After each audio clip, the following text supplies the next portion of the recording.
Hello बच्चों,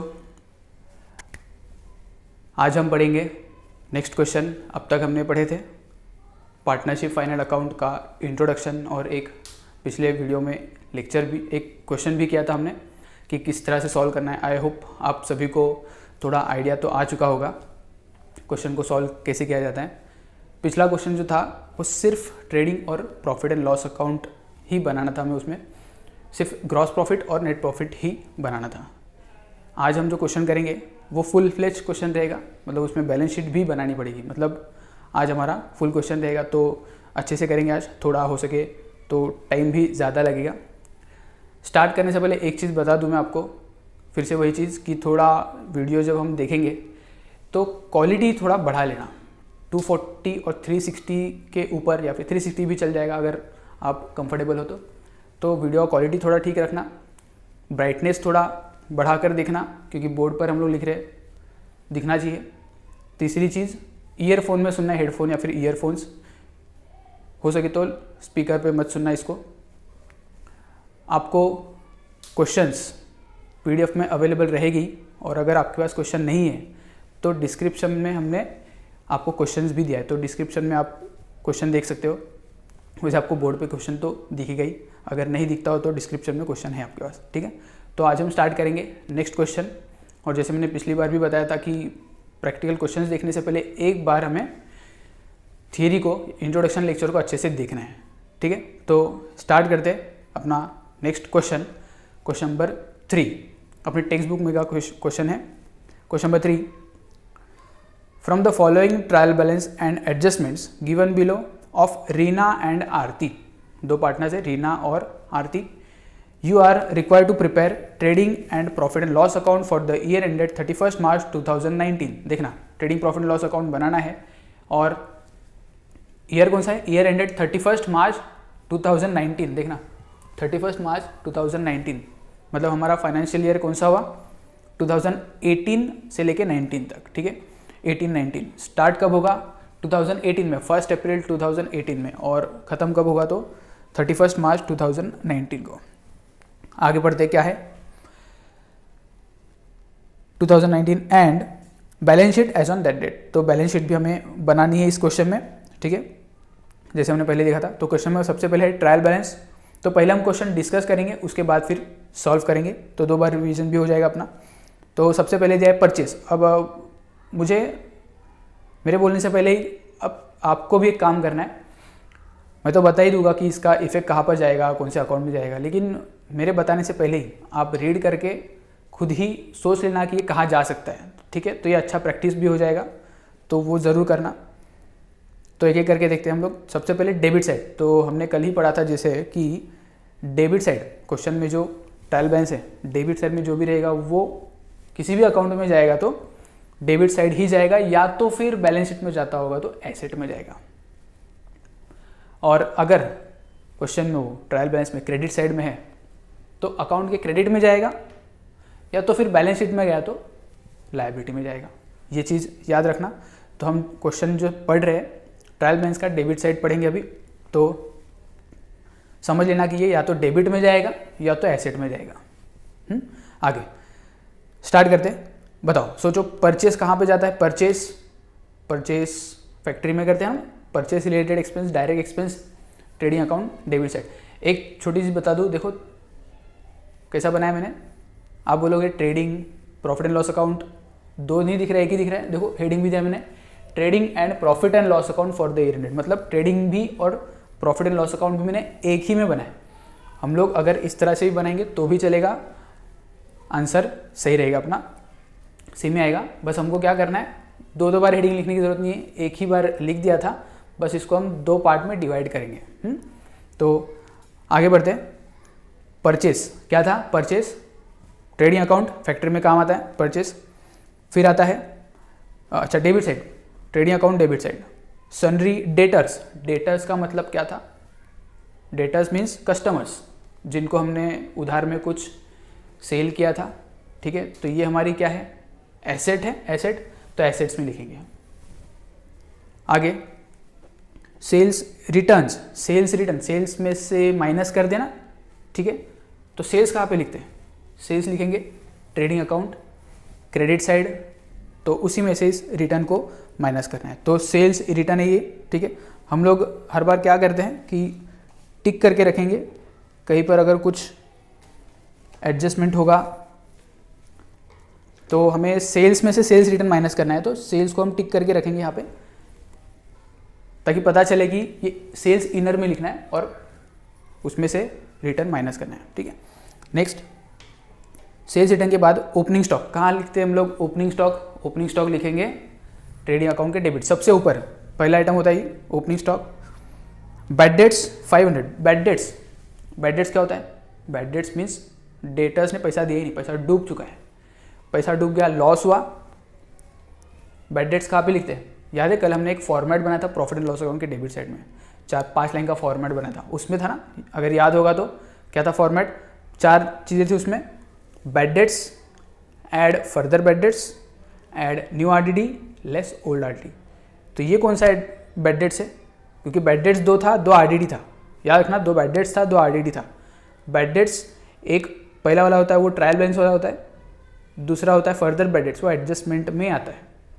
तीसरा new RDD, फिर से एडजस्टमेंट, और ओल्ड आरडीडी ट्रायल बैलेंस। तो अभी हमारे पास बैड डेट्स ट्रायल बैलेंस में है, तो पीएनएल के डेबिट साइड, वैसे भी डेबिट में ही लिखा है और एक ही इफेक्ट जाएगा। Next, land and building, land building ये सब एसेट होता है ना, एसेट साइड लिखेंगे बैलेंस शीट में, लॉन्ग टर्म एसेट है, ऊपर साइड लिखेंगे। फिर है फर्नीचर, फर्नीचर भी एसेट होता है ना, तो एसेट में लिखेंगे फर्नीचर को भी, ठीक है। डिस्काउंट, देखना डिस्काउंट हमने पढ़ा था, डिस्काउंट क्या होता है? या तो डिस्काउंट हमें मिल सकता है, या तो डिस्काउंट हम देंगे, या तो हमें मिलेगा या तो हम देंगे, लेकिन ये कौन सा डिस्काउंट है? कुछ बोला नहीं है, डिस्काउंट रिसीव्ड है, डिस्काउंट अलाउड है, तो हमें इसकी साइड कौन सी है ना क्वेश्चन में, उससे पहचानने में आ सकता है। तो देखो ये डेबिट साइड में लिखा है ना, डिस्काउंट मेरी फैक्ट्री का एक्सपेंस है क्या? नहीं ना, ये एक्सपेंस है, लेकिन फैक्ट्री का है क्या? नहीं। डिस्काउंट अलाउ क्या होगा? ये डेबिट में है मतलब एक्सपेंस है, हमने अलाउ किया है डिस्काउंट।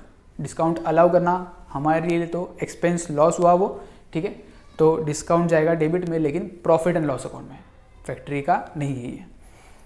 तो डिस्काउंट, रॉयल्टीज़, रॉयल्टी याद है हमारा एग्जाम्पल था ना, मार्कर बनाने का बिजनेस था, उसमें क्या होता था, हमने दूसरे का पेटेंट यूज़ किया, डिज़ाइन यूज़ किया, उसके बदले में हमने सामने वाले को कुछ पेमेंट किया, इसलिए हम क्या कहते हैं उसे? रॉयल्टी कहते हैं उसको हम लोग। तो रॉयल्टी ये हमारे प्रोडक्शन से रिलेटेड हो सकता है ना, तो प्रोडक्शन से रिलेटेड है मतलब ट्रेडिंग अकाउंट डेबिट साइड। आगे रेंट, रेंट बोला है, रेंट फैक्ट्री रेंट है, ऑफिस रेंट है, कुछ नहीं बोला, तो हम लोग ऐसा समझेंगे ये ऑफिस रेंट है। फैक्ट्री रेंट क्लियरली बोला होगा तभी ही मानना है उसे कि फैक्ट्री है, ठीक है, कुछ बोला नहीं है तो ये ऑफिस में मतलब पीएनएल अकाउंट में लिखेंगे। सैलरीज, सैलरीज कहाँ पे किसको पे किया जाता है? एम्प्लॉयज़ को, ना कि वर्कर्स को, तो एम्प्लॉयज़ को पे करते हैं इसलिए पीएनएल अकाउंट। हम लोग ऐसा समझेंगे कि ट्रेडिंग अकाउंट थोड़ा छोटा है तो यहाँ तक खत्म हो रहा है, उसके नीचे प्रॉफिट एंड लॉस स्टार्ट हो रहा है। नेक्स्ट वेजेस, वेजेस इसका ही भाई है ना, पेमेंट है लेकिन वर्कर्स को पेमेंट करें हम लोग, इसलिए फैक्ट्री मतलब trading account debit side. Insurance कुछ बोला नहीं है, फिर से ना बोला है कि फैक्ट्री का है ना ऑफिस का, तो कुछ नहीं बोला है, तो सिर्फ इंश्योरेंस जाएगा PNL account, profit and loss account. Drawings, drawings अगर आपने नहीं सुना है तो समझा दो एक बार। ड्राइंग्स मतलब ओनर्स या फिर पार्टनर्स अपनी पर्सनल यूज़ के लिए अगर गुड्स या कैश, बिजनेस में से कुछ भी लेके जाते हैं ना, गुड्स या कैश कुछ भी लेके जाएंगे, तो उसे क्या कहा जाता है? इसे कहा जाता है ड्राइंग्स। अकाउंट्स में पर्सनल यूज़ के लिए कोई भी चीज़ हम करते हैं ना, उसे ड्राइंग्स कहा जाता है। तो ये ड्राइंग्स क्या होता है? ड्राइंग्स मतलब पार्टनर कुछ गुड्स लेके जा रहे हैं या फिर कैश लेके जा रहा है, ठीक है। अब बोला नहीं है कुछ क्या लेके जा रहे हैं, लेकिन ये किस नेचर में होता है? देखना, जब पार्टनर ने बिजनेस को कैपिटल दिया था, पार्टनर ने बिजनेस को कैपिटल दिया था, तो बिजनेस ने क्या किया था? उसे लायबिलिटी में लिखा था ना। लेकिन अब पार्टनर कुछ लेके जा रहा है बिजनेस के बाहर, पार्टनर बिजनेस से कुछ लेके जा रहा है, कैश या फिर गुड्स लेके जा रहा है, तो उसका उतना पैसा कम करना पड़ेगा ना। तो उतना पैसा हम लोग कम कैसे करेंगे, कैपिटल में से उतना अमाउंट माइनस कर देंगे। जितना भी उसका ड्राइंग से जितना लेके जा रहा है उतना कैपिटल को हम कम कर देंगे, मतलब लेस फ्रॉम ड्राइंग्स। तो इसको कहाँ पे लिखेंगे, लायबिलिटी साइड कैपिटल में से माइनस करके, याद रखना drawings. Next, cash at bank, cash at bank, bank में पैसा रखा है, बैंक बैलेंस इन शॉर्ट, ठीक है। तो ये हमारा एसेट होता है। बाद में है cash in hand, cash in hand भी हमारा एसेट ही होता है। रोकड़ा जैसे कैश इन हैंड मतलब रोकड़ा, सिंपल लैंग्वेज में। अब आते हैं क्रेडिट साइड। देखना क्रेडिट साइड मतलब ये कहाँ पर लिखेंगे हम लोग, या तो किसी अकाउंट के क्रेडिट में ही लिखेंगे, या तो बैलेंस शीट में आया तो लायबिलिटी साइड। आप बोलोगे अभी तो ड्राइंग्स था जो डेबिट में लिखा था क्वेश्चन में, असेट में आना चाहिए था ना। लेकिन एक और चीज़ बोला था ना मैंने कि अगर क्रेडिट में मतलब लायबिलिटी में कोई चीज़ हम माइनस में लिख रहे हैं, मतलब वो एक्चुअल में एसेट का ही बैलेंस है, डेबिट बैलेंस है। बोला था ना क्रेडिट का अगर माइनस में कुछ लिखा है मैंने क्रेडिट में, मतलब एक्चुअल में वो डेबिट बैलेंस है। तो वो उसका मीनिंग है। तो आगे जाते हैं हम लोग क्रेडिट बैलेंस में। सबसे पहले सेल्स अभी देखा था, सेल्स डायरेक्ट इनकम होता है, direct income trading account credit side. Sundry creditors कौन होते हैं, सन्ड्री क्रेडिटर्स मतलब ऐसे पर्सन्स जिनसे हमने क्रेडिट में कुछ परचेज किया था। क्रेडिट में परचेज किया था मतलब उनको कुछ देना है ना अभी फ्यूचर में, पेएबल अमाउंट कुछ अपने लिए, तो लायबिलिटी हो गई, तो लायबिलिटी में लिखेंगे क्रेडिटर्स।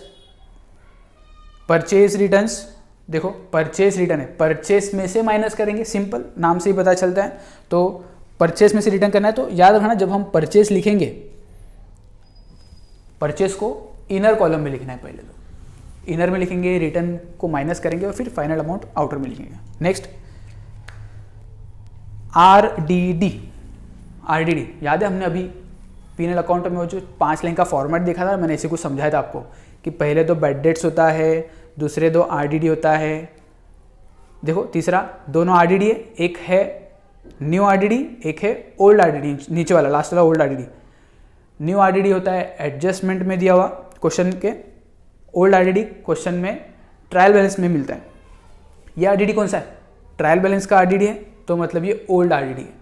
तो ओल्ड आरडीडी कहाँ पे लिखते हैं, लास्ट में माइनस होता है ना, ये माइनस, तो फॉर्मेट में लास्ट में लिखेंगे उसको, एक ही इफेक्ट जाने वाला है। डिस्काउंट, देखो ये डिस्काउंट कुछ नहीं बोला है कि हमने डिस्काउंट दिया है, हमें मिला है, क्रेडिट साइड में लिखा है ना, तो खत्म। क्रेडिट साइड में लिखा है मतलब किसी अकाउंट के क्रेडिट में ही जाएगा। तो मैं बता दूं ना, क्रेडिट में लिखा है ना मतलब ये इनकम है। नॉमिनल अकाउंट का रूल ना, क्रेडिट का बैलेंस होता है उसे इनकम बोला जाता है। तो डिस्काउंट रिसीव्ड होगा ये, तो क्रेडिट साइड में लिखेंगे। लेकिन कौन सा अकाउंट में, ट्रेडिंग की पीएनएल, तो हमारा मेन इनकम तो है नहीं है, मेन इनकम क्या है, सेल्स, वो ट्रेडिंग में जाता है। ये तो डिस्काउंट है। Indirect income profit and loss account credit side. Commission, ये भी कमीशन क्रेडिट में लिखा है, कमीशन मिला मतलब हमें किसी और से कमीशन मिला है। इनडायरेक्ट इनकम ये भी उसी के जैसा, तो profit and loss account credit side. इसके पहले वाला भी profit and loss account credit side था। Capital last trading account credit side में, sorry trial balance credit side में लिखा है कैपिटल। कैपिटल हम लोग को पता है, अभी मैंने एक्सप्लेन किया था कैपिटल क्या होता है। पार्टनर ने बिजनेस में कुछ पैसा इन्वेस्ट किया था, उसे कैपिटल कहा जाता है। अब उसे हम कहाँ पे लिखेंगे, बिजनेस के पॉइंट ऑफ व्यू तो वो एक लायबिलिटी हो गई, तो लायबिलिटी। आगे इसका एक्सप्लेनेशन पहले भी बहुत हो चुका है अपना। अब आएगा एडजस्टमेंट। एडजस्टमेंट का 2 इफेक्ट जाता है, ये हमें पहले से ही पता है ना। कुछ एडजस्टमेंट्स तो फिक्स होती है, जो आती है ज़्यादा इंपॉर्टेंट है वो। फिर से बता दूं क्या क्या ज़्यादा इंपॉर्टेंट है, हमने जो पढ़े थे ना उसमें से। तो सबसे पहला क्लोजिंग स्टॉक आएगा ही। देखो पहला एडजस्टमेंट क्लोजिंग स्टॉक का ही है। क्या लिखा है, closing stock valued at 22,000। Closing stock का वैल्यू कितना है, 22,000। 2 इफेक्ट, स्टॉक ना, स्टॉक कहाँ पे लिखते हैं हम लोग, ट्रेडिंग अकाउंट, लेकिन ये क्लोजिंग है। ओपनिंग डेबिट में था ना, तो क्लोजिंग कहाँ पे आएगा, क्रेडिट में। First effect trading account credit side. Next 2 effect जाते हैं। पहला इफेक्ट, क्लोजिंग स्टॉक बचा हुआ जो माल है अपने लिए, तो वो एसेट हुआ ना, एसेट में लिखेंगे। आगे दूसरा adjustment, right of ₹900 for bad and doubtful debts. Bad debts, है ना। तो 900 क्या है, बैड डेट्स है। And create a provision for reserve for doubtful debts ₹1000। फिर से पिछले क्वेश्चन के जैसे ही इसमें भी एक साथ दो एडजस्टमेंट दिए। मैं बोला ना ये दोनों साथ में ही आते मोस्ट ऑफ द टाइम, तो साथ में आते हैं, लेकिन हमको करना क्या है, पहले बैड डेट्स का कर लेंगे फिर आरडीडी का करेंगे। तो पहले इफेक्ट देख लेंगे। मुझे बताओ पहले बैड डेट्स का एडजस्टमेंट है, ठीक है। बैड डेट्स दो टाइप का होता है, एक ओल्ड एक न्यू। एडजस्टमेंट में दिया होता है वो न्यू एडजस्टमेंट होता है, और न्यू एडजस्टमेंट में दिया होता है वो न्यू बैड डेट्स होता है। और न्यू बैड डेट्स कहाँ पर लिखते हैं हम लोग, तो अभी हमने देखे थे ना, ये जो 4 लाइन का फॉर्मेट था 5 लाइन का, पहला तो बैड डेट्स होता है, पहला वाला सिर्फ बैड डेट्स, दूसरा न्यू बैड डेट्स या फर्दर बैड डेट्स बोलेंगे। तो पहला इफेक्ट गया है यहाँ पे दो में से। दूसरा इफेक्ट, ये पैसा और डूब गया ना, और डूब गया तो एसेट कम हो गई, मतलब अपने डेटर्स कम हो गए। तो डेटर्स कम हो गए, तो डेटर्स यहाँ पे लिखा था हमने एसेट में से लेस कर देंगे। तो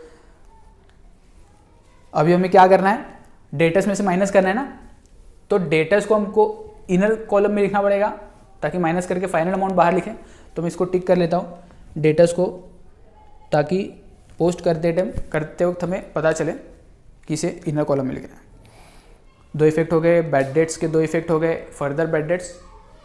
नेक्स्ट है provision for reserve for doubtful debts, RDD. ये है आरडीडी। आरडीडी का भी दो होता है आरडीडी, दो इफेक्ट तो पता ही हो गया तुमको, बैड डेट्स और आरडीडी दोनों के इफेक्ट सेम जाते हैं। Profit and loss account debit side lace from debtors, दोनों के इफेक्ट सेम जाएंगे, profit and loss account debit और लेस फ्रॉम डेटर्स। इसको भी वही करेंगे। इसकी जगह कहाँ पर थी, वही 4 लाइन का फॉर्मेट था ना। एक पहला था, देखो एक दो बैड डेट्स, तीसरा न्यू आरडीडी, ये है वहाँ, ये है वो न्यू आरडीडी। तो एक पी&एल अकाउंट डेबिट साइड, दूसरा less from debtors. Next, create a provision for discount on debtors at 3% and creditors at 5%. Provision for discount on debtors, ये क्या है, देखना ये एडजस्टमेंट पहली बार आ रहा है, थोड़ा एक्सप्लेनेशन दे दूं मैं।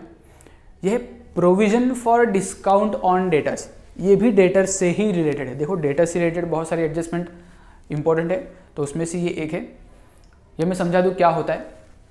अब तक हमने दो चीज़ें जो पढ़ी थी वो था बैड डेट्स और provision for RDD. Bad debts मतलब एक्चुअल में लॉस हो गया, डुबा दिया पैसा किसी ने।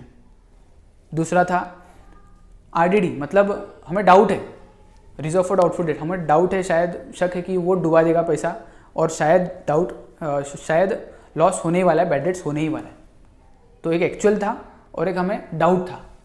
ये तीसरा आता है, ये उन टाइप के डेटर्स के लिए है जो कस्टमर ऐसे है कि पता है पेमेंट फ्यूचर में आने वाला है तो है उनसे, लेकिन ये कस्टमर्स ऐसे ना बार्गेनिंग बहुत करते हैं। मतलब होता है ना, थोड़ा डिस्काउंट दे दो, कुछ डिस्काउंट मांगने वाले कस्टमर्स है ना, उनकी आदत ही होती है। तो ये उन डेटर्स में से, तो डिस्काउंट तो इनको देना ही पड़ेगा, फ्यूचर में ही आने वाला इनसे पैसा, लेकिन जब भी पे करेंगे ना बिना डिस्काउंट के ये लोग मानेंगे ही नहीं। तो कस्टमर है, डिस्काउंट तो देना ही पड़ेगा, है कि नहीं।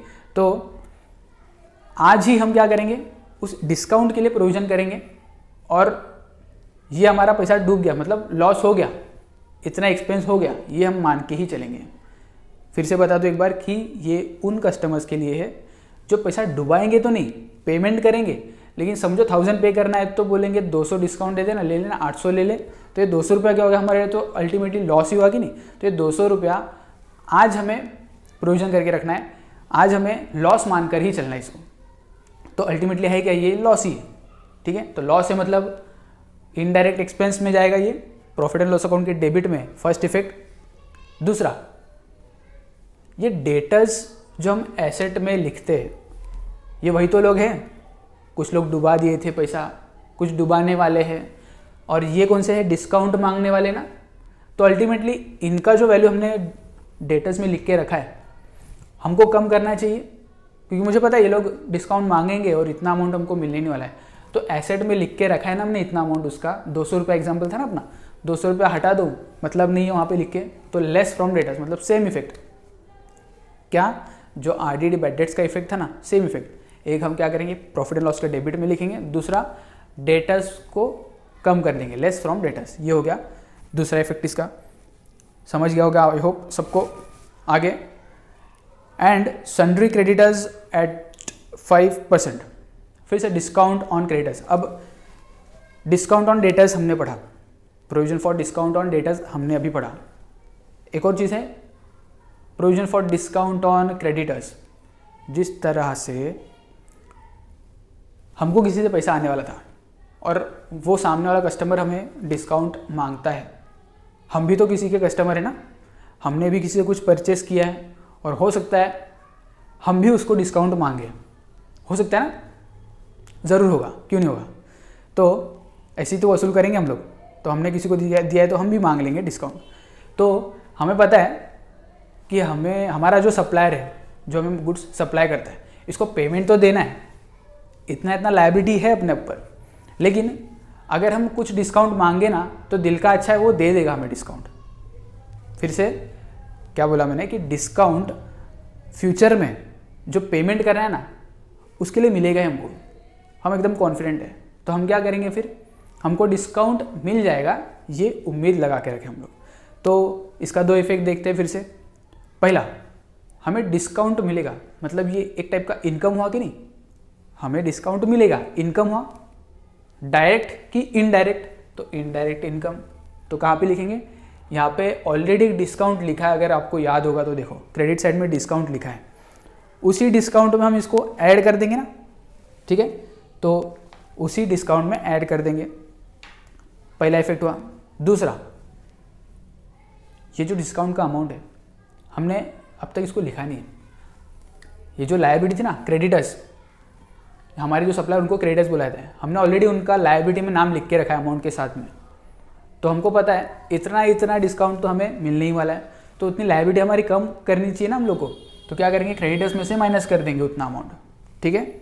तो दूसरा, लेस फ्रॉम क्रेडिटर्स। तो क्रेडिटर्स को भी हम थोड़ा इनर कॉलम में लिखेंगे और फिर माइनस करके आउटर में बाहर लिखेंगे। तो सन्ड्री क्रेडिटर्स में से माइनस करेंगे दूसरा, डिस्काउंट ऑन क्रेडिटर्स क्या करेंगे, एक इनडायरेक्ट इनकम, दूसरा क्रेडिट साइड लिखेंगे P&L के, दूसरा लायबिलिटी में से माइनस कर देंगे। Next adjustment, outstanding expenses, wages and salaries. Wages और सैलरीज क्या है, आउटस्टैंडिंग, कल हमने पढ़ा था ना, आउटस्टैंडिंग एक्सपेंस। दो इफेक्ट, आउटस्टैंडिंग मतलब इसी साल का है इसी साल का, और इस साल का तो हमको लेना ही पड़ेगा ना, कोई भी एक्सपेंस हो, इनकम हो, इस साल का है तो लेना ही पड़ेगा। और आउटस्टैंडिंग है, उससे पता चलता है कि वो इसी साल का है। तो क्या करेंगे, इस साल का आउटस्टैंडिंग है, लेना पड़ेगा, तो ऐड करेंगे, ऐड टू वेजेस, वेजेस भी आउटस्टैंडिंग है, और सैलरी में भी ऐड करेंगे, सैलरी भी आउटस्टैंडिंग है। एक इफेक्ट हुआ, तुम बोलोगे दो इफेक्ट, अरे दो एडजस्टमेंट है, वेजेस आउटस्टैंडिंग और सैलरीज आउटस्टैंडिंग, ये दो एडजस्टमेंट है। तो दो एडजस्ट मतलब एक एक का दो, तो चार इफेक्ट हुआ ना। तो पहले वेजेस का दो इफेक्ट देखो, वेजेस का दो इफेक्ट ऐड करेंगे वेजेस में। दूसरा, हमारे लिए लायबिलिटी हुई ना, वेजेस आउटस्टैंडिंग, अभी पे किया नहीं है, पे करना बाकी है ना, तो लायबिलिटी हुई, एक इफेक्ट, दो इफेक्ट हुआ। सैलरीज का भी सेम, एक तो सैलरी में ऐड करेंगे, सैलरी भी आउटस्टैंडिंग था, दूसरा ये भी अपनी लायबिलिटी है, पे करना बाकी है। आई होप समझ गए होंगे तुम लोग, अब धीरे धीरे आप लोग भी अकाउंटेंट बन रहे हो। नेक्स्ट कहाँ पर थे हम लोग, adjustment number 5, insurance is paid for 15 months. Insurance कितने महीने के लिए पे किया है, 15 मंथ्स। लाइट जली कुछ, अरे लाइट जली मतलब लाइट जली कुछ, 15 मंथ्स। याद आया कुछ, मैंने कुछ लिखा था देखो बोर्ड पे इंट्रोडक्शन लेक्चर में, हमें इनकम भी पूरे 12 महीने की चाहिए, एक्सपेंस भी 12 महीने की चाहिए, लेकिन ये तो 15 मंथ्स की है। तो क्या करना पड़ेगा, 12 मंथ्स का करने के लिए 3 मंथ्स का लेस करना पड़ेगा, है ना। तो आगे क्या करेंगे, लेस करेंगे, मतलब इन शॉर्ट क्या है ये, इसको अकाउंट्स में क्या बोला जाता है, प्रीपेड। क्या है prepaid insurance, prepaid insurance paid for 15 months with effect from 1 अप्रैल 2018। देखो स्टार्ट कहाँ से हुआ है, 1 अप्रैल 2018 से। हमारा फाइनेंशियल ईयर स्टार्ट कहाँ से होता है, 1 अप्रैल से 2018 से। इस क्वेश्चन के लिए स्टार्ट यहाँ पे होता है, एंड कहाँ पे होता है 31 मार्च 2019। तो 15 महीने का पेमेंट तो किया था, कब से, 1 अप्रैल से स्टार्ट किया और जब भी ख़त्म हो, लेकिन इतना पता यहाँ पे 12 महीने ख़त्म हो रहे, टोटल 15 मंथ्स का पेमेंट किया था, लेकिन हमें तो अपना ये 1 साल का ही एक्सपेंस चाहिए ना। तो ये जो एक्स्ट्रा 3 मंथ्स का है, ये 12 महीने का, ये 3 मंथ्स का एक्स्ट्रा जो है वो हमें क्या करना है, नहीं चाहिए। तो टोटल 15 मंथ्स का इंश्योरेंस हमने ऑलरेडी पे कर चुका, लिख के रखा है हमने। तो क्या करेंगे, उसमें से माइनस कर देंगे ना 3 मंथ्स का, मिल जाएगा हमको पूरे 1 साल का। तो एक इफेक्ट तो आपने समझ ही लिया होगा, लेस फ्रॉम इंश्योरेंस, इंश्योरेंस यहाँ पे लिखा था, लेस फ्रॉम इंश्योरेंस, 3 महीने का अमाउंट ढूंढ के निकालेंगे। और दूसरा, एडवांस में हमने कोई एक्सपेंस, 3 महीने का तो प्रीपेड हुआ ना, एडवांस में पेमेंट कर दिया है कोई भी एक्सपेंस का, तो अपने लिए तो वो अच्छी बात है ना, एसेट हो गया अपने लिए वो अगले साल का। एसेट में लिखेंगे प्रीपेड इंश्योरेंस, उतना ही 3 ही महीने का लिखेंगे एसेट में। 5th हो गया, नेक्स्ट। अच्छा, ये जो एडजस्टमेंट था ये इंश्योरेंस पे था, तो इंश्योरेंस हमें क्या करना पड़ेगा, थोड़ा मैं टिक कर लूँ इसको, आपको भी करना है, ये सिस्टम ही रखना है कि जिस पे एडजस्टमेंट है ना उसको टिक करके रखना है, उसे हेल्प होता है कि हमें इनर में लिखना है, पता चल जाएगा। आगे number 6, depreciate land and building at 5%। Land and building जो है ना वो डेप्रीशिएट हो रहा है। डेप्रीशिएट का मीनिंग पता है, डेप्रीशिएशन मीन्स एसेट का वैल्यू कम होना, और जो अपने लिए लॉस है क्या है, डेप्रीशिएशन तो एसेट का वैल्यू कम करता है और अपने लिए वो उतना नुकसान हो जाता है। 2 इफेक्ट देखो, एसेट की वैल्यू कम होना मतलब लेस फ्रॉम एसेट, अपने लिए लॉस है ना, तो जितना वैल्यू कम हुआ वो अपने लिए लॉस है, profit and loss account debit side. तो मैं उस एसेट को, लैंड एंड बिल्डिंग को टिक कर लेता हूँ ताकि पता चले इसे इनर में लिखना है। आप तो समझ ही गए होगे अब कि हम लोग क्या करें, थोड़ा थोड़ा आइडिया आएगा।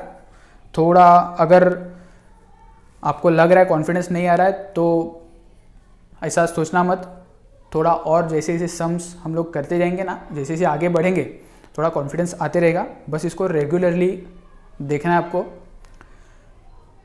इसलिए मैं क्वेश्चन भी थोड़े बीच बीच में, देखो क्वेश्चन बीच में से क्यों ले रहा था, क्वेश्चन नंबर 7 पहले लिया, फिर क्वेश्चन नंबर 3, ऐसा बीच बीच में ले रहा हूँ क्योंकि जो क्वेश्चन सिंपल लग रहा है ना वो पहले ले रहा हूँ। देखो पहले क्वेश्चन में सिर्फ ट्रेडिंग पीरियड पूछा था, अब इसमें बैलेंस शीट पूछा, और ये थोड़ा सिंपल भी है। आगे के जैसे हम लोग जाएंगे ना वैसे इसमें वैरायटी आती जाएगा, और थोड़ा इससे थोड़ा एडवांस लेवल का।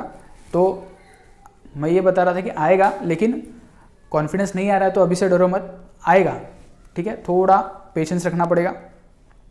आगे हाँ चलो क्वेश्चन पे आते हैं। डेप्रिसिएशन हो गया। Last, Reena and Aarti are sharing profit and losses. ये जो 2 पार्टनर हैं are sharing profit and losses in their capital ratio.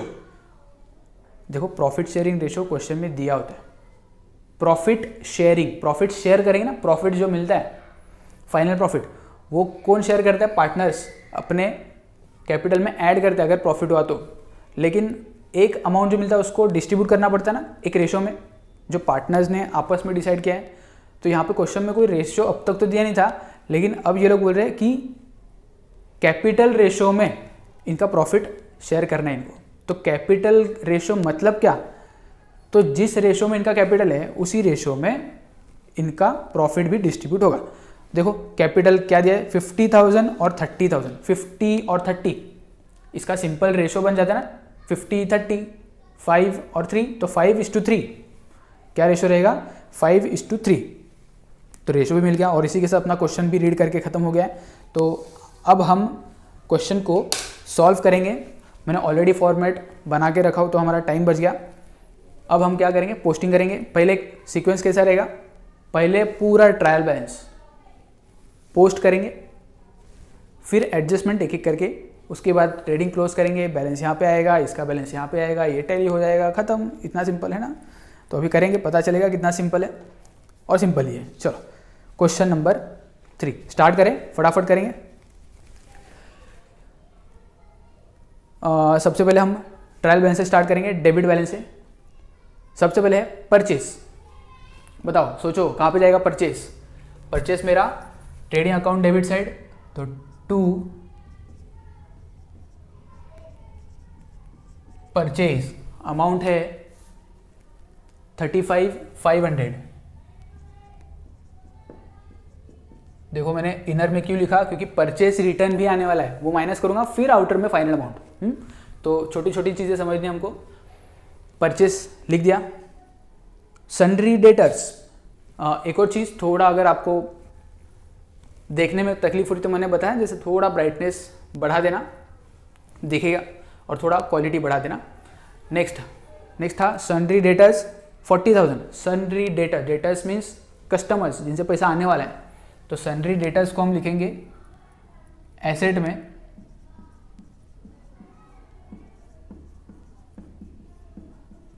मैंने नीचे क्यों लिखा थोड़ा, क्योंकि ये शॉर्ट टर्म एसेट है। लॉन्ग टर्म एसेट के लिए हमने थोड़ा जगह छोड़ा ऊपर। सन्ड्री डेटर्स 40,000 और इस पर एडजस्टमेंट है इसलिए हमको इनर में लिखना पड़ेगा। आगे सेल्स रिटर्न, सेल्स में से माइनस होता है और सेल्स कहाँ पे लिखा जाता है, सेल्स ट्रेडिंग के क्रेडिट में, तो अब तक सेल्स ही लिखा नहीं है तो ठीक है ना, सेल्स रिटर्न लिख देंगे हम लोग। सेल्स रिटर्न अमाउंट है 1000।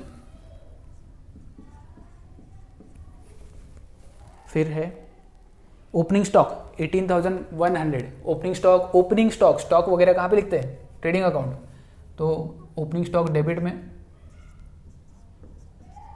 Opening stock 18,100। आगे बैड डेट्स 500। बैड डेट्स नुकसान हुआ, याद है हमने अभी डिस्कस किया था कल भी कि ये सब जो एडजस्टमेंट होता है इसलिए हम एक फॉर्मेट बनाएंगे RBDD अकाउंट, इसको अंडरलाइन करेंगे। फिर लिखेंगे bad debts, add new bad debts, इसको न्यू बोलो या फिर फर्दर बैड डेट्स बोलो, एक ही मतलब है, फॉर्मेट ही पूरा बना रहा हूं मैं। New RDD less old RDD। अभी हम लोग क्या देखे थे, बैड डेट्स। देखो बैड डेट्स ये ट्रायल बैलेंस वाला ही होता है। बैड डेट्स अमाउंट है इसका 500। फिर land and building 25,000। Land and building asset है ना, asset, land and building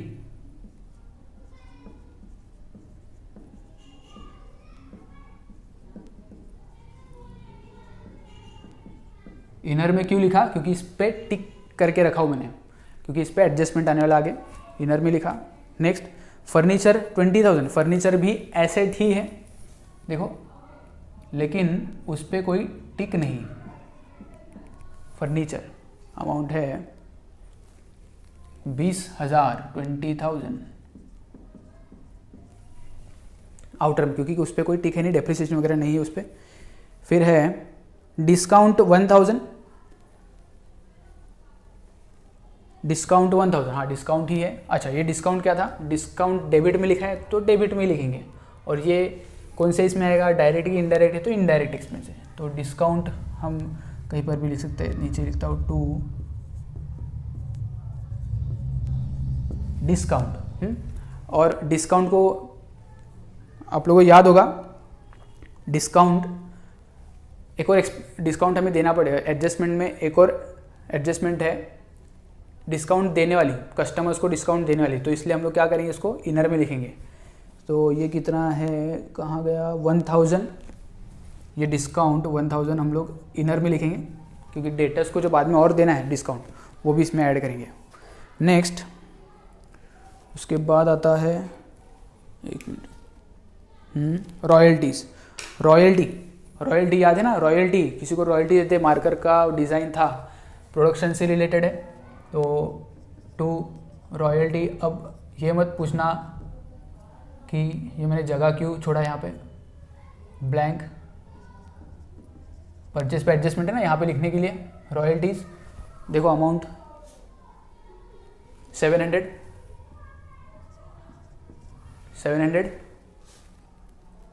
rent 1,900। Rent ये कौन सा रेंट है, फैक्ट्री है कि सिर्फ रेंट है, सिर्फ रेंट है ना, तो सिर्फ रेंट यहाँ पे लिख देता हूँ मैं, चलेगा।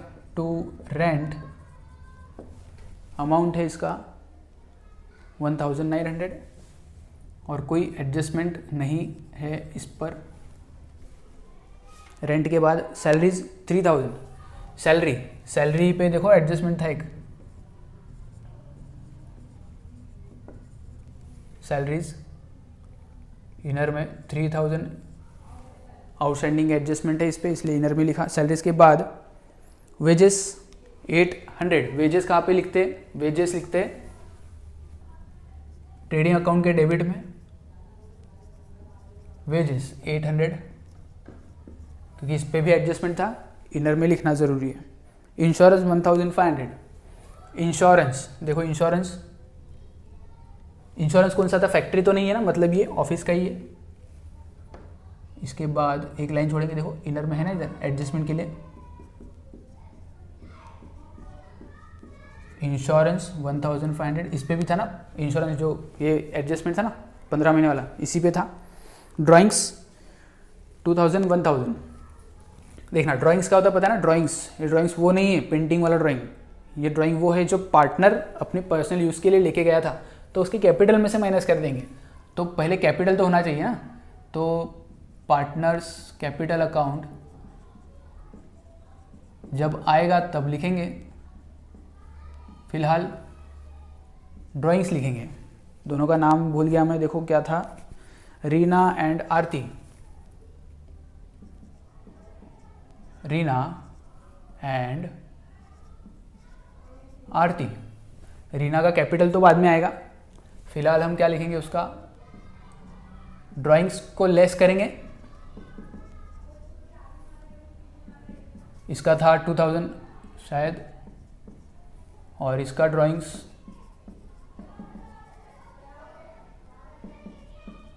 और लेस करना है ना, तो माइनस में लिखेंगे, मतलब ब्रैकेट में लिखेंगे। ये ब्रैकेट में आदत ही डाल लो कि कोई भी माइनस करना होगा ना उसे ब्रैकेट में डालना है, क्योंकि हमें प्लस करना बहुत पसंद है।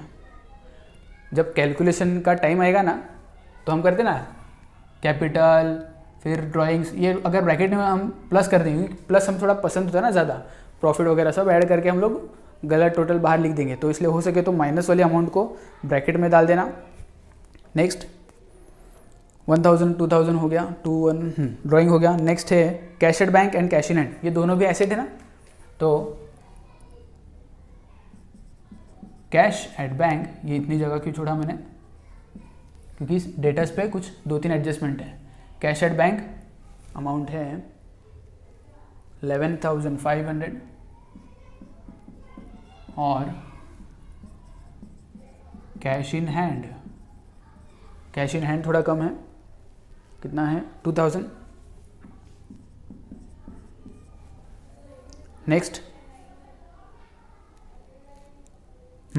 डेबिट हो गया, क्रेडिट सेल्स 58,200, सेल्स है, सेल्स 58,200, देखो सेल्स यहाँ पे लिखते हैं बाय सेल्स 58,200, इसको आउटर में लिख सकते हैं 58 - 1 57,200। नेक्स्ट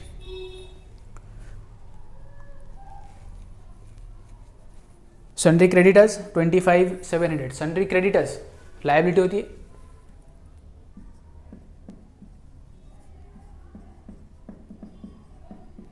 $57 कहाँ गया, क्रेडिटर्स 25,700 इनर में, क्योंकि इस पे टिक था। परचेज रिटर्न 500, परचेज रिटर्न मतलब परचेज में से माइनस करेंगे, देखो यहाँ का परचेज लेस रिटर्न्स 500, तो बचेगा 35,000 है ना, 35,000 बचेगा। Next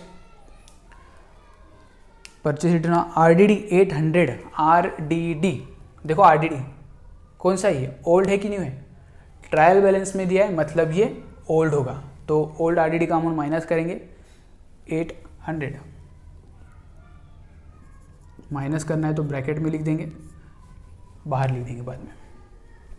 discount 50 rupees, discount credit में लिखा तो क्रेडिट में, लेकिन ये डिस्काउंट वगैरह यहाँ पे आता नहीं है, तो हम यहाँ पे लिखेंगे बाय डिस्काउंट 50 रुपीज़ इनर में लिखेंगे क्योंकि और एक डिस्काउंट हमें मिलने वाला है, पता है ना, हमारे सप्लायर को भी हम मांगने वाले थे, तो वो बाद में एडजस्टमेंट में आएगा तब लिख देंगे ऐड करके आउटर में, अभी फिलहाल इनर में। हाँ, तो हम लोग देख रहे थे एडजस्टमेंट नंबर 1। सबसे पहला एडजस्टमेंट आएगा क्लोथिंग स्टॉक 22,000। दो इफेक्ट आप सबको पता ही होगा।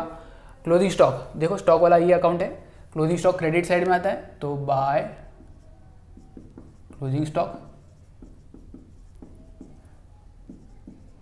22,000 एक इफेक्ट हुआ ना। दूसरा इफेक्ट कहाँ पे जाता है इसका, ये अपनी एसेट है ना, क्लोथिंग स्टॉक बचा हुआ माल अपनी एसेट है, एसेट देखो क्लोथिंग स्टॉक 22,000 हो गया पहला एडजस्टमेंट। देखो कितना इजी है, बहुत ईजी है सही में, simple. Next, right of ₹900 for bad and doubtful debts. 900 bad debts बोला ना, इसमें बैड डेट्स और आरडी ये दो एडजस्टमेंट है। पहले बैड डेट्स करेंगे। बैड डेट्स का दो इफेक्ट याद होगा आपको, एक तो बैड डेट्स लॉस है अपने लिए, दूसरा पैसा डूब गया ना तो डेटर्स में से भी हटा दो, तो ठीक है देते इसका दो इफेक्ट। पहला इफेक्ट ये बैड डेट्स, देखो एडजस्टमेंट वाला 900 तो 900 एक इफेक्ट हुआ। दूसरा less from debtors, less new bad debts,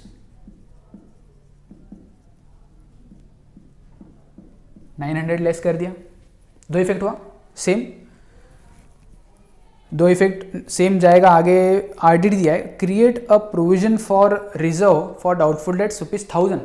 1,000 रुपये का न्यू आरडीडी क्रिएट करने बोला है। दो इफेक्ट सेम है, जगह देख लो इनकी कहाँ पर है, देखो आरडीडी न्यू आरडीडी नहीं है, न्यू आरडीडी और अमाउंट है 1000, शायद 1000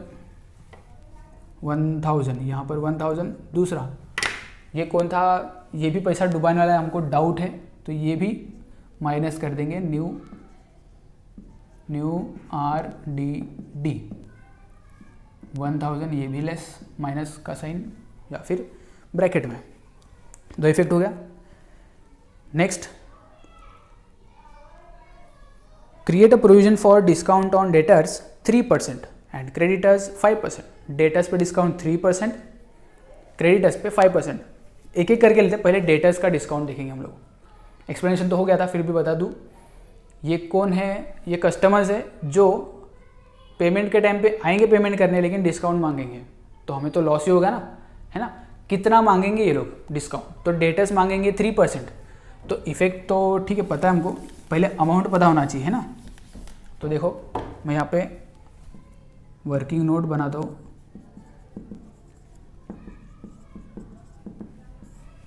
क्या है working note number 1, discount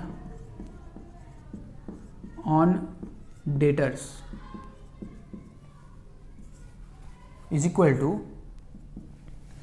debtors पे 5%, 5 है कि 3 है, 3%। डेटर्स पे 3%, लेकिन 3% किसका है ना, 3% किसका, डेटर्स का। तो डेटर्स का देखो ना, ये भी तो अमाउंट है, तो हम लोग ये लेंगे कि इन दोनों को माइनस करके लेंगे। याद रखना, डेटर्स पे कोई भी परसेंटेज अगर दिया होगा ना, तो ये जो माइनस करने वाली अमाउंट है ना, माइनस करो और फाइनल अमाउंट जो अभी रिसेंट वाली अमाउंट है हमारी लेटेस्ट वाली, इस अमाउंट को लेना है।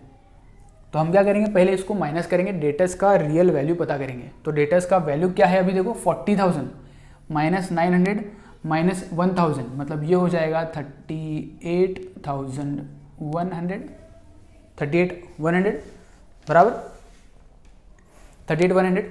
अब इसका लेंगे हम लोग 3%, देखो 3% बोला 3%, 38,100 इंटू 3%। कैसे निकालेंगे, ये 2 0 हो गया, ये 2 0 हो गया, मतलब 381 मल्टीप्लाइड बाय 3। देखो 3 1 जा 3, 3 8 जा 24, 3 जा 9 प्लस 2 1143, ये हो गया 1143। डिस्काउंट का अमाउंट मिल गया। अब दो इफेक्ट देंगे। पहले कस्टमर्स आएंगे, हमें लॉस होगा, डिस्काउंट मांगने आएंगे तो लॉस हो जाएगा ना। तो डिस्काउंट देखो ऑलरेडी हमने यहाँ पे लिखा है, तो ये तो पहले साल भर का डिस्काउंट, और ये फ्यूचर में डिस्काउंट देने पड़ेगा वो तो प्लस डिस्काउंट ऑन डेटर्स 1143, ये दोनों का ही टोटल आउटर में लिखना हमें 2143 टू 143, एक इफेक्ट हुआ। इतने डेटर्स भी तो हमारे कम हो गए ना, बराबर कि नहीं? तो डेटर्स की लिस्ट में से इनको भी माइनस कर देते हैं। देखो, लेस प्रोविजन फॉर डिस्काउंट 1143, इसको माइनस करेंगे। हाँ, अमाउंट बचेगा 36,957। अब ये मत पूछना कि सर ये कहीं से आया, इसमें से इसको माइनस कर दिया। हाँ, नेक्स्ट, दो इफेक्ट हो चुका है अपना डिस्काउंट ऑन डेटर्स। अब डिस्काउंट ऑन क्रेडिटर्स देखेंगे। डिस्काउंट ऑन क्रेडिटर्स कितना बोला है?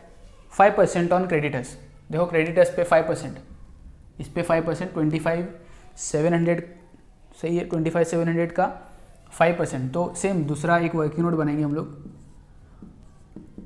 डिस्काउंट ऑन क्रेडिटर्स 5%, अमाउंट है 25,700 इंटू 5%। सॉल्व करेंगे इसको। देखो, ये 2 0, ये 2 0, मिल गया अमाउंट। 5 इंटू 257 ही बचेगा, तो सॉल्व करते। इसका आएगा 3 8 1285 रुपीज़। कैलकुलेशन सिंपल था, उसमें कुछ इतना था नहीं, 1285। अब इसका दो इफेक्ट देंगे 1285 का। पहली बात तो क्रेडिटर्स को हम जो डिस्काउंट मांगने वाले वो अपने लिए इनकम है, तो देखो add discount on creditors, amount 1285। देखो 5 0, ये हो गया 1335 533। एक इफेक्ट हुआ। दूसरा, ये क्रेडिटर्स को हम डिस्काउंट मांगेंगे, मतलब हमारी लायबिलिटी कम होगी ना, देगा वो डिस्काउंट देगा, तो लायबिलिटी कम करना पड़ेगा, लेस डिस्काउंट 1285, इसको माइनस कर देंगे। देखो 10 माइनस 5 5, 9 माइनस 8 1, 6 माइनस 2 4, 4 माइनस 1 3, और ये 2, 23,415, 23,415।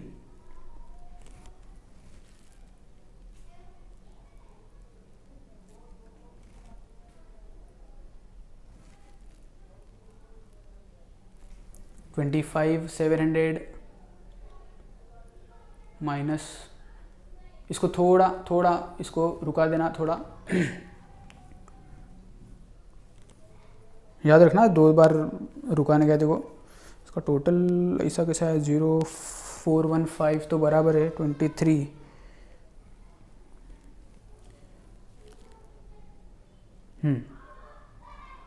फाइव माइनस 1, 4 माइनस 1 आता है, 7 माइनस 2 4 5, 5 माइनस 1 4 आएगा 24। यहाँ से स्टार्ट करना, तो इसको माइनस करेंगे 24,415। चलो, 2 इफेक्ट हो गया अपना। नेक्स्ट, डिस्काउंट वाला एडजस्टमेंट हो गया। अब आता है आगे 4th adjustment, outstanding expenses wages and salaries. Wages और सैलरीज दोनों भी आउटस्टैंडिंग है। 2 एडजस्टमेंट है, लेकिन एक एक करेंगे। पहले वेजेस, बोलो वेजेस आउटस्टैंडिंग है, 2 इफेक्ट। वेजेस इसी साल का है ना, इस साल का है तो ऐड करेंगे उसको। याद रखना वेजेस आउटस्टैंडिंग हमेशा ऐड होता है, आउटस्टैंडिंग अमाउंट है 700, तो ये दोनों का टोटल लिखेंगे 1500 आउटर में। और एक चीज़ दूसरा इफेक्ट जाएगा इसका, ये पे करना बाकी है ना, आउटस्टैंडिंग है तो अपने लिए लायबिलिटी हुई, तो यहाँ पे लिखेंगे हम लोग लायबिलिटी में आउटस्टैंडिंग एक्सपेंसेस, 2 है इसलिए हम लोग ऐसा लिखेंगे वेजेस का 700। ठीक है, नेक्स्ट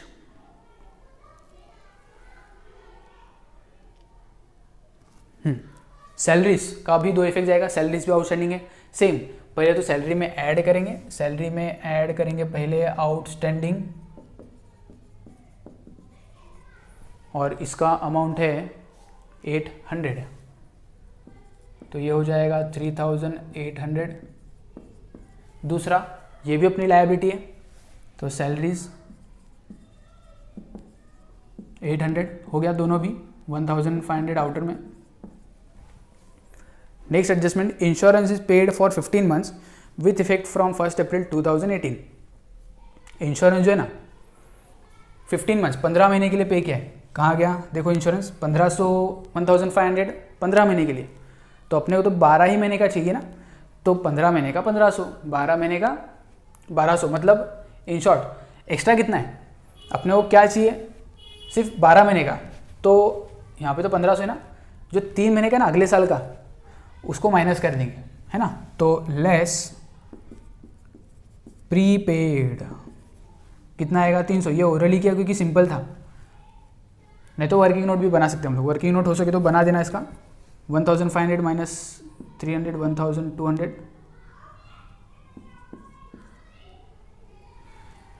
प्रीपेड कोई भी एक्सपेंस अगर हमने अगले साल का पे कर दिया है अभी, तो हमारे लिए तो वो एसेट बन गई ना, तो एसेट में हम लिखेंगे प्रीपेड इंश्योरेंस 300। नेक्स्ट है depreciation on land and building 5%, land and building पे 5% का डेप्रिसिएशन आएगा। डेप्रिसिएशन मतलब पता था हमने को एसेट का वैल्यू कम होता है डेप्रिसिएशन से, और हमारे लिए वो क्या है एक लॉस होता है, तो 2 इफेक्ट देंगे, पहले लेस फ्रॉम एसेट करेंगे, कितना डेप्रिसिएशन कितना परसेंट बोला है 5%, 5% पहले अमाउंट निकालेंगे। देखो परसेंटेज निकालना थोड़ा सिंपल कब हो जाता है ना, ये से परसेंटेज दिया होगा, सबसे पहले क्या है 10% निकालना है, 25,000 का 10% कैसे आता है पता है, बस एक आखिर का जीरो है ना वो हटा दो, 25,000 एग्जाम्पल देखो मैं यहाँ पे बताता हूँ आपको, 25,000 इसका 10% कितना आएगा पता है, 3 जीरो था ना, 1 जीरो हटा दो, ये पूरे 100% का वैल्यू था, ये 10% का वैल्यू हो जाएगा। ठीक है, 10% का वैल्यू मिल गया, 1 जीरो हटा दिया, हमें कितना चाहिए 5%, तो इसका आधा कर दो ना, 10% का अमाउंट ये है तो 5% का कितना, इसका ही हाफ कर दो, 2500 का 1250, सिंपल है। तो ये ओरल कैलकुलेशन में आना चाहिए, तो देखो यहाँ पे हम लोग अमाउंट लिखेंगे अभी डेप्रिसिएशन का, डेप्रिसिएशन 5% 1250 ब्रैकेट में माइनस करो इसको, देखो कितना आता है 23,750। ठीक है, एक ही इफेक्ट हुआ है, लेकिन याद रखना एक ही इफेक्ट हुआ, मैं इसको रफ कर देता हूँ, एक ही इफेक्ट हुआ, लेस फ्रॉम एसेट कर दिया, डेप्रिसिएशन माइनस तो कर दिया एसेट में से, लेकिन उतना नुकसान हुआ ना अपना, ये जो 1250 का वैल्यू कम हुआ एसेट का, वो उतना नुकसान है हमारा, तो लॉस डेबिट में लिखेंगे depreciation on what, on land and building,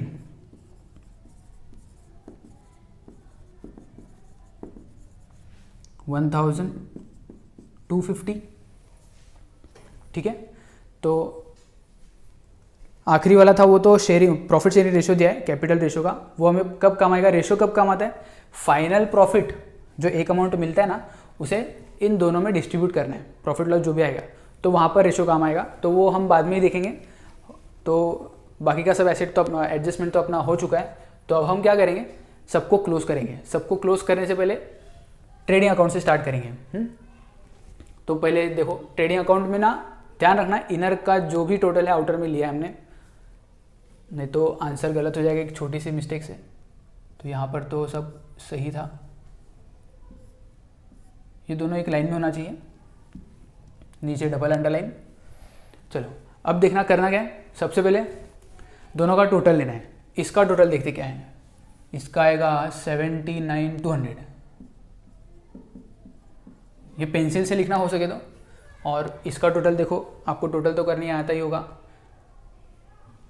आपको छोटा सा टेक्निक बता दो, यहाँ पे ना टोटल करना है ना, इन अमाउंट्स को पिछले वाले पेज पे जाके लिखेंगे, वहाँ पे टोटल करेंगे, उससे अच्छा ना यहाँ पे लिखेंगे उसी वक्त, थोड़ा सिस्टमेटिक लिखना, थोड़ा सेपरेट लिखना। देखो ये 3 डिजिट की हम लोग टोटल करेंगे, 100, ये 700 मतलब 800, 8 प्लस 500 मतलब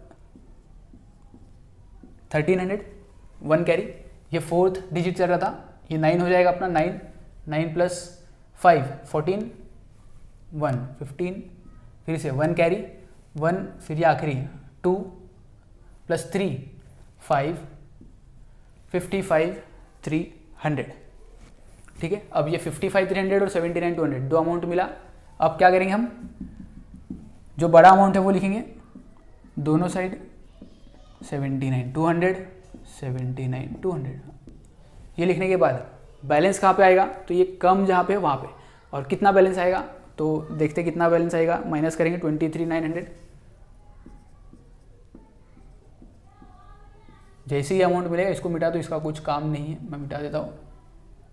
अच्छा ये जो मिला है, इनकम ज़्यादा था ना, यहाँ पे बैलेंस है मतलब ये कम था, एक्सपेंस डेबिट वाला साइड कम है, एक्सपेंस कम मतलब प्रॉफिट, इसको नाम दिया जाता है ग्रॉस प्रॉफिट, लेकिन ग्रॉस प्रॉफिट कैरिड डाउन। ये बैलेंस डेबिट वाला क्रेडिट साइड में लाएंगे हम, by gross profit brought down, same amount 23,900। तो कैलकुलेशन फिर से हमें वही करना है, पहले देखना है इनर का आउटर में हमने प्रॉपरली लिया है कि नहीं। देखो यहाँ का तो ठीक था, हाँ, तो इसका टोटल आएगा 1600 1600। चलो ये आ गया, ये हो गया। चलो अब हम टोटल ले सकते हैं, तो दोनों साइड का टोटल करेंगे।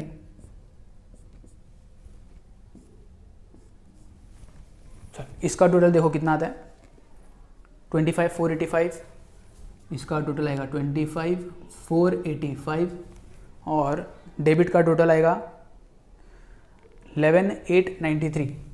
11,893 ये हमने टोटल किया बस दोनों साइड का, ये आउटर कॉलम इसका टोटल लिखा, आउटर कॉलम का टोटल यहाँ पे लिखा। अब जो बड़ा है दोनों साइड लिखेंगे 25, ऑफ कोर्स 485 ये बड़ा है, 25,485। ठीक है, तो इसके बाद दोनों अमाउंट लिख लिया, यहाँ पर बैलेंस आएगा देखो, तो माइनस करेंगे 25 माइनस 11, बैलेंस आएगा 13,592। 13,592 जैसी अमाउंट मिलेगा इसको मिटा दो। ठीक है, अमाउंट मिल गया। ये क्या है, ये है नेट प्रॉफिट। अब नेट प्रॉफिट को पार्टनर्स में डिस्ट्रीब्यूट करना पड़ता है। ठीक है, तो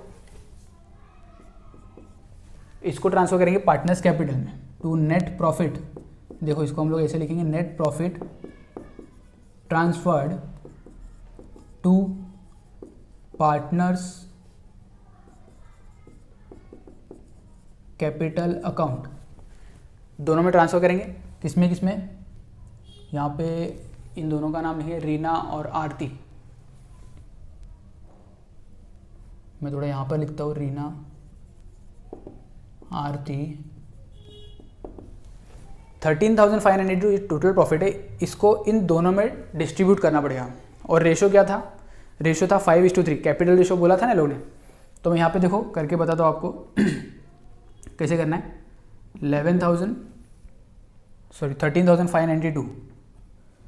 13,592 इसे डिस्ट्रीब्यूट करना है 5:3 में। तो करना क्या है, देखो 5:3 रेशो है, डिवाइड करना है 5 + 3 8। मतलब इन शॉर्ट सिंपल लैंग्वेज में बता दूँ, इसके ना 8 हिस्से करना है। ये टोटल, इसके टोटल प्रॉफिट के 8 हिस्से करना है।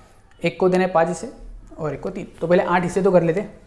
8 हिस्से मतलब डिवाइड बाई 8 करेंगे तो 1 का मिल जाएगा। 1 देखो अभी इसको हम लोग करेंगे 1 1 8 1 8, ठीक है। यहाँ पे बचेगा 5,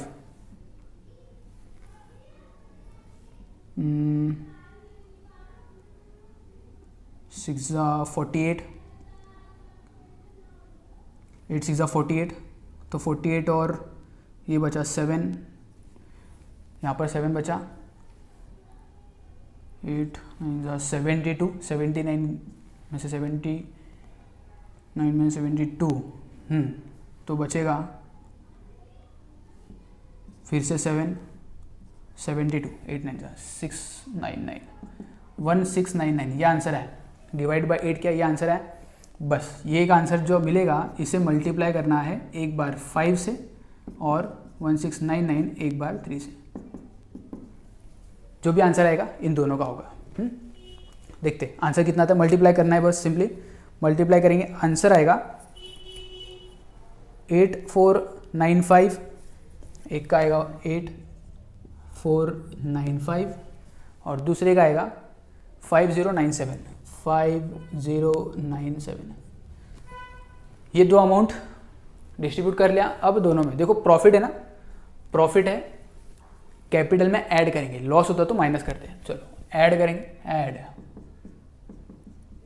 नेट प्रॉफिट। पहले रीना का प्रॉफिट कितना है 8495 टोटल आउटर में लेंगे। पहले इसका लिख लेते हैं प्लस नेट प्रॉफिट 5097, इसका भी टोटल आउटर में लेंगे, ठीक है। तो देखो प्लस माइनस करना है, याद रखना, एक प्लस है और एक माइनस है। तो देखो आगे 56,495, इसका आएगा 56,495 और इसका टोटल आएगा 34,097। तो इस तरह से हमने टोटल ले लिया। अब ध्यान देना कि सब इनर वाला आउटर में टोटल हो चुका है। देखो ये तो अभी क्या, ये भी आया, ठीक है, सभी आ गए। तो इस तरह से क्या करना है, हमें फाइनल टोटल करना है और ये मैच होता है तो हमारा आंसर सही है। देखो इसका टोटल आएगा 1,16,507, 1,16,507, ठीक है। ये हो गया टैली। इसको आपको कॉपी करना है, मैं हट जाता हूँ। देखो इसको अपनी बुक में कॉपी करना है, पूरा सॉल्यूशन वर्किंग नोट के साथ, ठीक है। तो अब हम मिलेंगे नेक्स्ट वीडियो में नेक्स्ट क्वेश्चन के साथ में। एक और बात बता दूँ आपको, नया नया है, थोड़ा प्रैक्टिस करना पड़ेगा, थोड़ा इंट्रोडक्शन लेक्चर अच्छे से देखना पड़ेगा, ताकि थोड़ा एक बार ग्रिप आ गया फिर थोड़ा इजी जाएगा, ठीक है। तो पढ़ाई करते रहना, मिलेंगे नेक्स्ट लेक्चर में, बाय बाय।